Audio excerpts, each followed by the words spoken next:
Well, a very good day to you, ladies and gentlemen. Welcome to another episode of the Candy Talk here on Herman Manyora's YouTube channel. Such a pleasure to have you on board on Kenya's most comprehensive political and public governance analysis show. I'm here with the man from Luambei, Professor Herman Manyora.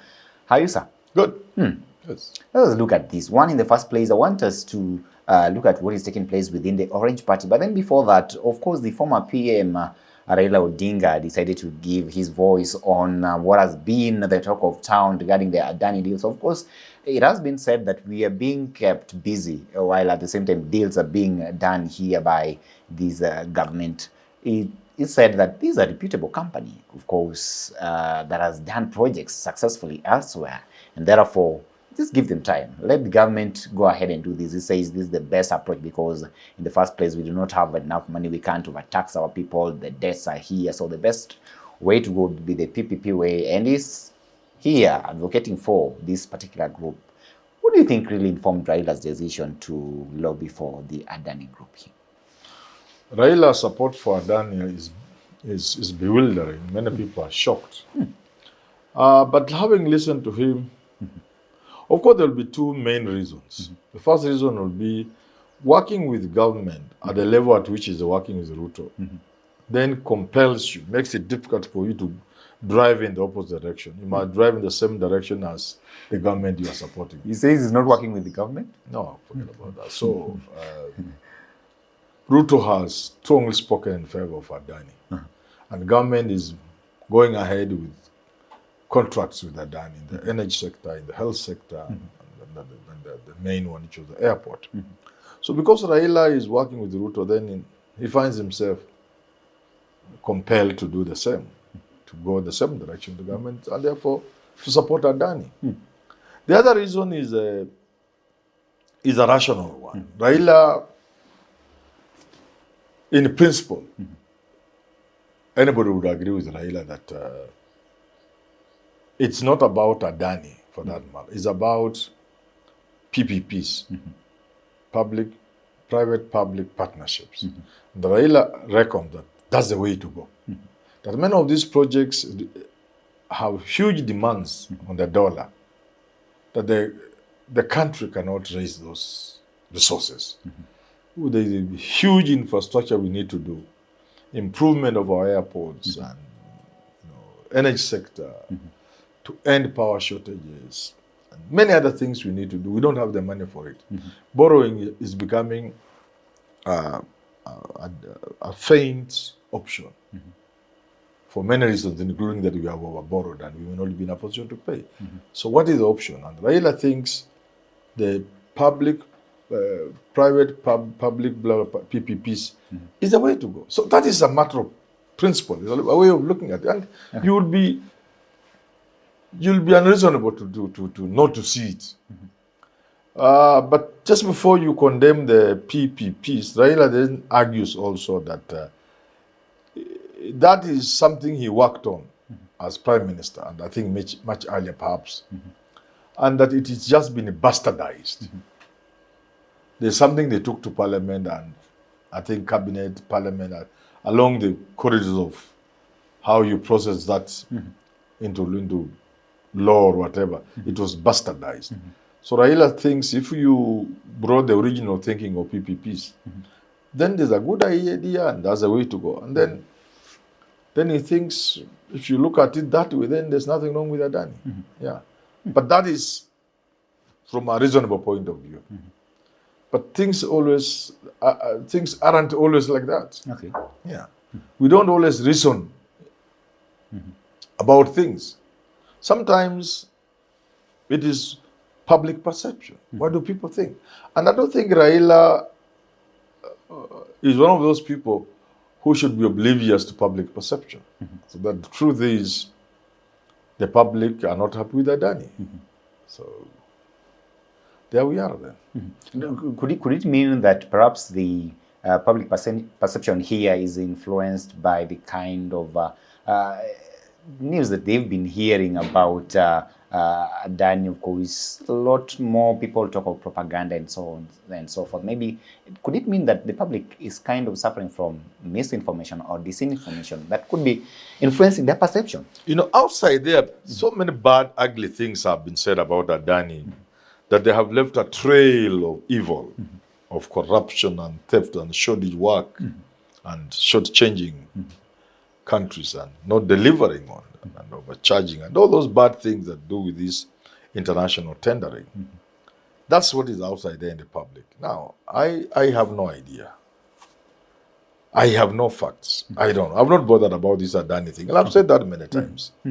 What I know is that people don't want anything to do with Adani. And that should be enough to inform people like Raila that they ought to be careful about what they say about, with what they say about Adani. Yeah. Okay. No. Because it's not always about facts. Yeah. All these things are happening. And of course, we remember when he gave this press statement, of course, he was flanked by the current leaders of the Orange Party. And of course, he's decided to leave this particular party to, of course, in the steady arms of the Kisumu governor, Professor Peter Anyang' Nyong'o, to actually lead the party in the meantime. But then, look at it, Raila's sentiments vis-a-vis what this government stands for in relation to the Adani deal and all these things taking place in the country. It would be seen that ODM currently works with the government, so to say, in as much as Raila says no, that is not the case, that ODM is steadily and firmly in the opposition, but we can see these contradicting kind of statements being made here and there, and they've decided to make these statements on support the government. Now, in looking at it this way, you're saying that the public mood is here, that they are not actually for this kind of idea. But then Raila already has said this. The Orange Party has already agreed to that as well. Where does this leave the party in the absence of Raila? You know, ODM is Raila and Raila is ODM. So where goes Raila, so goes ODM. Since Raila is with Ruto, so is ODM. Okay.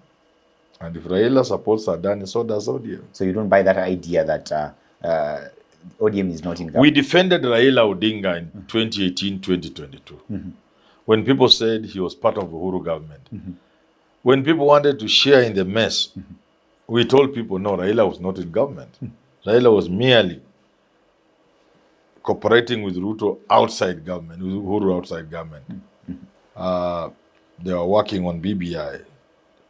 But this time, how can you defend even if you are Raila's own child, even if you are junior? You can't defend it. Okay.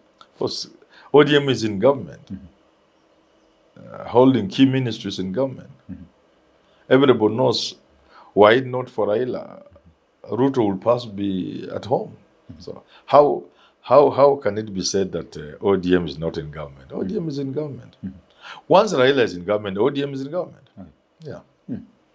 So talk to me about the current role of Professor Peter Anyang' Nyong'o, the Kisumu governor. And of course, will Raila still be calling the shots? Because these are questions that are being asked here. Is he leaving per se? First, it depends on what happens at the AU early next year. If he wins, then, and he doesn't intend to run in 2027, then there will be some sort of really handing over power. He will have to languish. Why are you saying if, not when? Well, the elections, you can never know about the elections until it's over, until the announcement is made. So things can change? Things can change, yeah. Okay. We pray for him to win, but our prayers may not be enough. Okay. Yeah. So if he doesn't win, I think Anyang' Nyong'o will just vacate office and let the owner sit on the chair. Even now, he's not sitting with both Nini and Akalia Moja.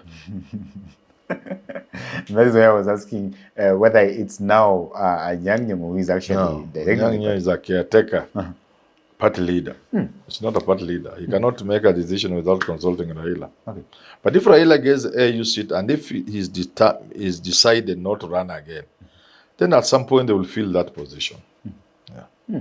In the hands of Professor Peter Anyang' Nyong'o, do you see the Orange Party somehow in some sort of a steady hand that could perhaps lead it in this particular period when the PM is engaged outside there? It's not easy.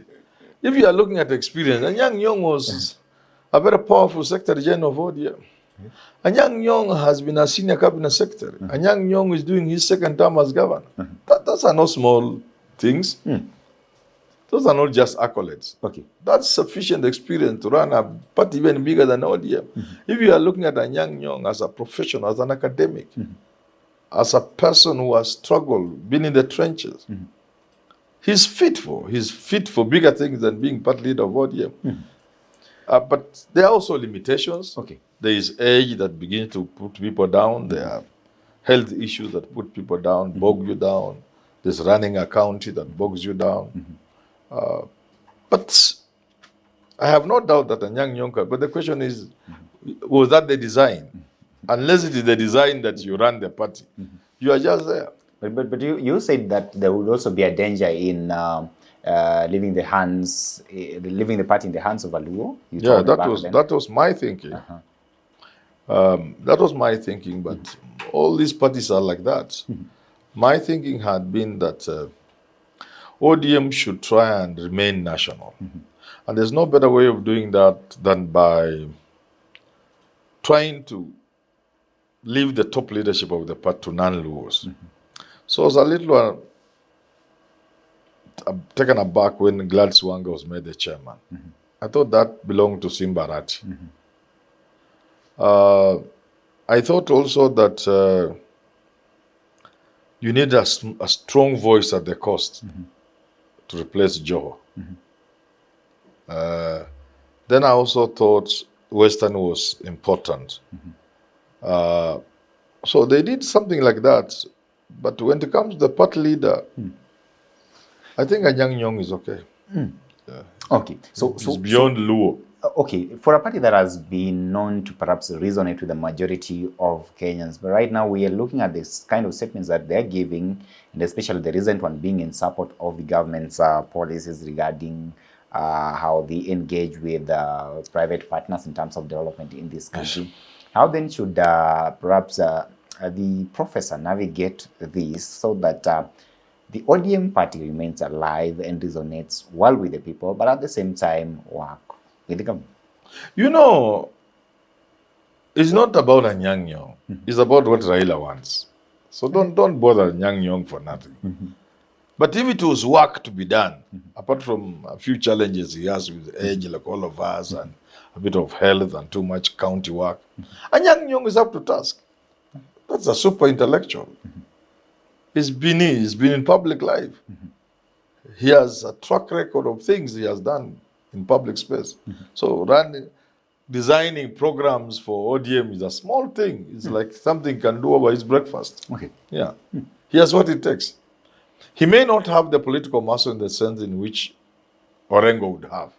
If you are weighing Orengo and Anyang Nyong, both of them have muscle.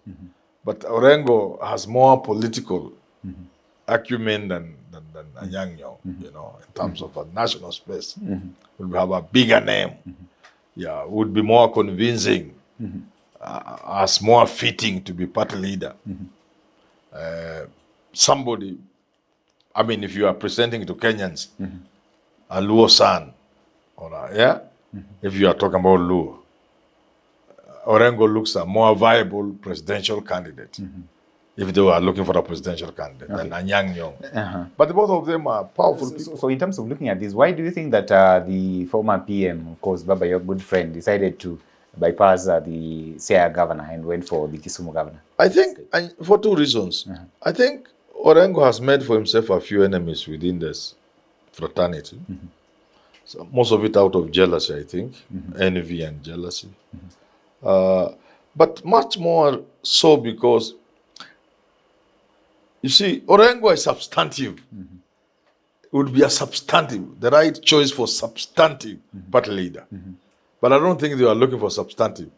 That's why you look for someone who fits a non-substantive leader. And that's how Anyang Nyong gets it. So they didn't want anybody who could actually fit into the shoe of the somebody who can hold it for somebody.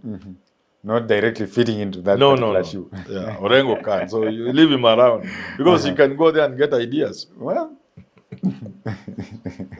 well, ladies and gentlemen, let's wait and see what happens between now and then with regards to the kind of moves and movements that the Orange Party is actually making right now, with all those kind of pronouncements that we had recently from the former PM, of course, bringing in his support for the Adani. What do you make of all these kind of developments that we're witnessing here? And do you think that perhaps Professor Anyang' Nyong'o is up to the task in terms of leading this party to the right direction? Allow me to stop this conversation at this particular moment. Feel free to weigh in and tell us what you think about it. Till we have this conversation again, have yourself a lovely day. Thank you for watching. My name is Evans.